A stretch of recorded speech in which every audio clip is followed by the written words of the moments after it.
Howdy folks, I'm Helpful Hippogriff, harmonically hypnotizing hungry hippos. I'm Amber. And here are more hungry hypnos for us to hypnotize. That's what they're called now, hypnos, not hippos. So that's hypnotized hypnos for short. Let's get started. Alright folks, and our first letter is titled, Am I a Jerk for Taking Off My Shorts to Dry Them Under a Hand Dryer? Hello, I'm a 27-year-old male, and I was in a train station waiting to take an Amtrak train, and I was drinking some water. I somehow managed to spill the water all over my shirt and shorts. Not wanting to get on the train looking like I peed myself, I went into the bathroom to deal with it. I stretched my shirt out under the hand dryer, and I did a good job of drying that. But the dryer was too far off the ground to help out with my shorts. So I looked around and I made sure no kids were in there. It was somewhat crowded, but only adults, and I slipped off my shorts to dry them more effectively under the dryer. I had underwear on, so it wasn't like anything was indecent. Well, when I did so, I heard one guy around my age say, "All right then," and a couple of looks, and didn't think anything of it. But one guy, 10 or 15 years older than me, came up to me and said to cover up and that this is no place for that. At this point, my shorts were 95% dry, but I didn't like being told what to do, so I dried them for another 15 seconds before putting them on. And the guy muttered, "Jerk," and walked away. Was I in the wrong for doing this? It's a bathroom, and it's not like I was nude. Technically, someone outside of the bathroom could have seen the hand dryers if they really had tried, but in my opinion, if you're peeking into a bathroom, that just makes you a weirdo. So what's the verdict? All right, folks, what do you think? Not the jerk. The relevant anatomy was still covered. Yeah, I mean, I think that that's a good summary. I mean, I don't think that OP was out here exposing themselves or, waving their junk in people's faces or anything like that. They're wearing briefs. They weren't tighty whities, but they were briefs. And the thing is, like, people wear Speedos to the beach or to pools and stuff like that. And I don't think that there's anything wrong here with what OP did. They were just trying to take care of themselves. And also, like, how are you going to harass a guy who clearly is having a rough day, right? Like, if you're in a Amtrak station drying out your shorts, you're having a bad day, right? Like, just leave them alone, right? Like, do people have nothing better to do with their time?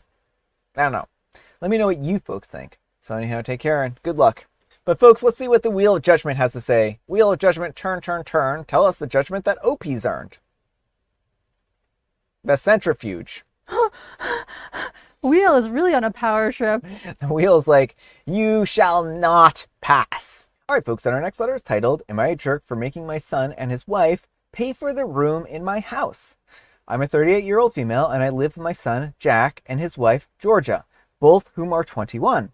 I provide them with the master bedroom so that they can live in private while I take the guest room. I clean and I sometimes cook and I do all of the bills. The only thing I ask of them is $10 from each of them per week. My son says that I'm being unreasonable, and since he is my son, he shouldn't have to pay his hard-earned money to me, his own mother. I'm only asking $10 from them, though. Am I the jerk? All right, folks, what do you think? No, not the jerk. I mean, $20 a week for like 10 A each. steal. Yeah, like you could not find an apartment for like $80 a month anywhere. And to top that off, it sounds like OP is doing a lot of like the housework and domestic labor too. Yeah. So like they are getting an absolute bargain, and they're just being really ungrateful people. Yeah, well, I think that maybe OP needs to start making it itemized instead of things like, oh, this is what you're paying for type of thing. If you don't want to pay $10, maybe buy food every once in a while and clean up after yourself. I mean, this is just absurd. OP is being a saint here, and these people are taking advantage of her kindness, right? $10 is not anything to complain about. Unless OP is not able to earn $10 a week, then which is doubtful, right? Then I can understand why they would be frustrated if they're having a really hard time earning that kind of money. But I don't know. I think that $20 a week for the two of them is very, very reasonable, beyond reasonable. I mean, I would have a hard time blaming OP at $100 a week, right? But let me know what you folks think. So anyhow, take care and good luck. And Educational Seat 6634 says, your son is a grown adult, and it's time to make sure that he behaves like one. kick him out, and he needs to learn how to provide for his own family. And OP replies, they are in the process of looking for a place. And Leo Pines 12 says, not the jerk, you cook, you clean for them, and you only charge them $40 a month for rent while he has a job. Please adopt me. And OP replies this, yes, please adopt all of us, OP. Yeah. And Ghost Wolf 90 says, you're the jerk if you don't start at least charging them 1/3 of the house utilities, since they're so ungrateful to be charged a mere $40 a month. And Sarah Rhodes says, yeah, that and 1/3 of the rent as well, snapping on your mom, who has willingly offered up her bedroom for your comfort, and she's doing that for $40 is absolutely mad. Mom is too kind, and her son is taking advantage of it. All right, folks, and our next letter is titled, Am I a Jerk for Mentioning to My Friend That He Has Gray Hairs? So a few days ago, a friend and I were in a break room just chatting. I was looking down at something on my phone. When I looked up at him, I noticed that he had some gray hairs, which I mentioned to him. We talked about it for a bit, and I also said how younger folks are getting gray hair sooner these days, as I had been getting them since I was 23, currently 35. He's 31. I said it's probably because we are dealing with more stress. I also jokingly said that he will be a sexy silver-haired daddy soon, and he actually laughed at it. He didn't believe me, so I took a pic and I showed him because, seeing is believing, right? Well, I was wrong. So later that night, he sent me a text, and I'll post it here. So, I'm going to level with you.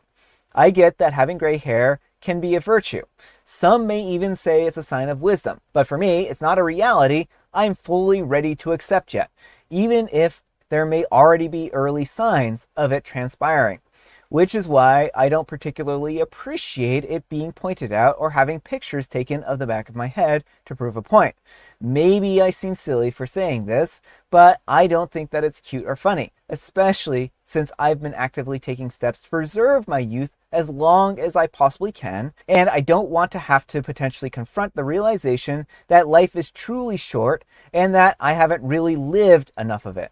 To which I responded with my same talking points of how today's youth are getting them sooner, and it's absolutely not a sign that his life is ending or getting shorter. Then he says that he would rather be ignorant of it and not live in a world where it's a focal point.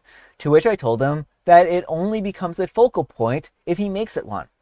It was then a passing conversation that we had for a few minutes, and then he said that he didn't say anything to me in the break room because he would have caused a scene and didn't want to look bad in front of others. It's a large break room. There are several different conversations happening, and I highly doubt anyone would be listening to ours. He also mentioned that I was purposely trying to humiliate him and cut him down in front of others. I told him that if he truly knew me, I would never do anything like that.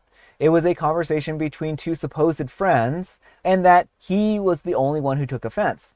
He then said that I have an intense way of speaking, and that it comes across as demeaning, whatever that means. I don't have a loud voice. I've always been told that I have a soft-spoken voice. But apparently I wasn't reading the room, but in the end, he said that he still doesn't believe me and will stay that way. So am I the jerk? All right, folks, what do you think? OP, let this be a lesson to you. Aging is a very sensitive topic. And I understand aging expectations are a little different for men and women, generally speaking. But I would not be happy if someone was pointing out my gray hairs to me. I know OP was just trying to make casual conversation, but it is difficult to confront aging. And while I do think that the coworker was a bit over the top in his reaction, the appropriate response when realizing that you've said something that hurt someone else is to apologize. I understand that it's not something OP would have been offended by, if the observation were made on the other foot. But it's important to recognize coworker has different feelings about aging, and you've inadvertently made him feel some uncomfortable feelings. I think the coworker was a little out of line here too, right? I think that OP was kind of out of line of pointing it out, right? But some people are more comfortable about that than others, and that's just the reality. And I understand where OP is coming from here. They were just kind of pointing out, oh, people are getting, gray earlier. And if OP had been a jerk about it, been like, oh, I don't have any gray hairs, and you're an old now or something like that, I could understand why he would take more of an offense to it. But it just sounds like he is having an existential crisis, and that's not OP's problem, right? And I think that OP just needs to kind of take this as a lesson, like you said, and just not point out people's gray hairs in the future, right? Apparently, it's some people take it very personally. But gray hairs are a fact of life, and he's going to have to confront it eventually, right? So that's just how it goes sometimes. But let me know what you folks think. So anyhow, take care and good luck. Alright folks, and our next letter is titled, Am I a Jerk for Taking My Boyfriend to a Birthday Dinner at a Restaurant Across from my sister's apartment without inviting her? My sister and I live in a neighborhood that are about 15 minutes apart.